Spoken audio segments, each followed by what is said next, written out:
안녕하세요. 논술의 혁명 박기호 선생님입니다. 이런 거 있어.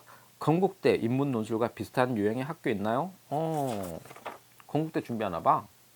건국대랑 비슷한 학교 있나요? 더 심화되었거나 비슷하다거나 좀 더 낮은 학교요. 이 질문을 왜 했을까? 자, 일단 건국대 논술이면 건국대 논술 준비하면 되지. 그런데 건국대 논술 지금 이런 느낌이야. 건국대 논술 기출을 다 봤구나. 훌륭한 학생이네. 건국대 기출문제 다 풀어봤으니까 유사 문제를 풀어서 건국대를 확 잡아먹겠다 뭐 이런 느낌이야. 훌륭한데 그런 면에서는.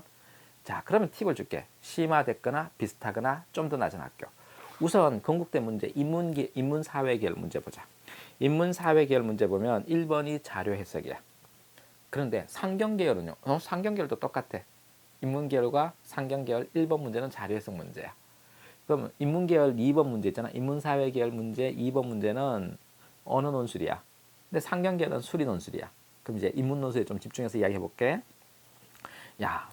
제일 큰 문제가 1번 문제를 풀 수 있느냐 여부거든. 자료 해석 문제를 풀 수 있느냐 여부인데, 요거는 보통 제시문 1개 또는 2개 제시문을 활용해서 도표, 그래프 같은 통계 자료를 해석하는 문제가 출제돼.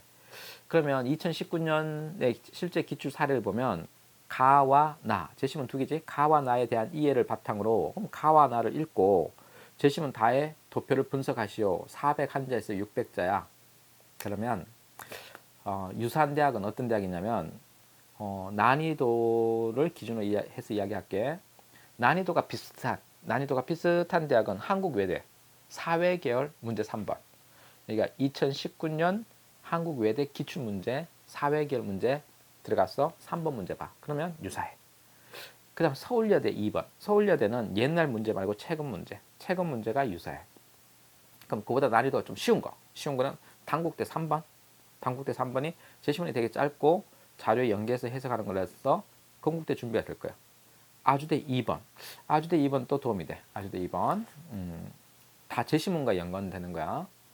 자, 이제 난이도가 비슷한 거랑 낮은 거 했잖아. 그럼 난이도 그보다 높은 게 뭔데요? 높은 건 연세대지. 연세대가 제시문하고 관련해서 해석하는 거야. 선생님, 그런데 연세대 최고 문제 2020 문제는 영어 제시문 나오고요. 맞아. 그러니까 2020 모의고사를 말하는 게 아니야.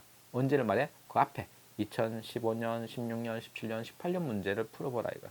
그게 자료 해석 문제만 풀어보라고. 선생님, 그건 난이도 너무 높아요. 그러면 성균관대 풀어봐. 성균관대 2번 문제 자료 해석이 딱 맞아. 그런데 건국대보다는 약간 살짝 어렵다 이거야.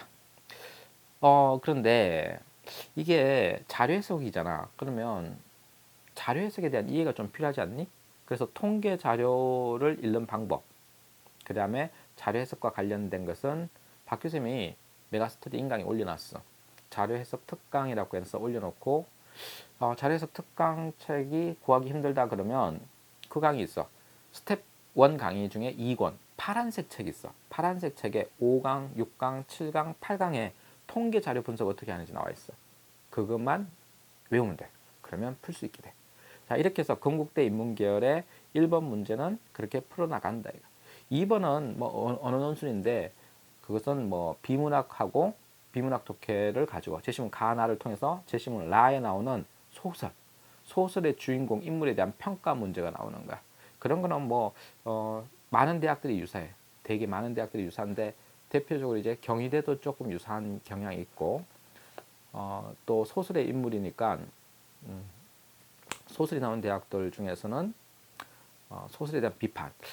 예전에 고려대 문제가 조금 비슷했는데 그런 자료는 좀 구하기 힘들겠지 여러분들이.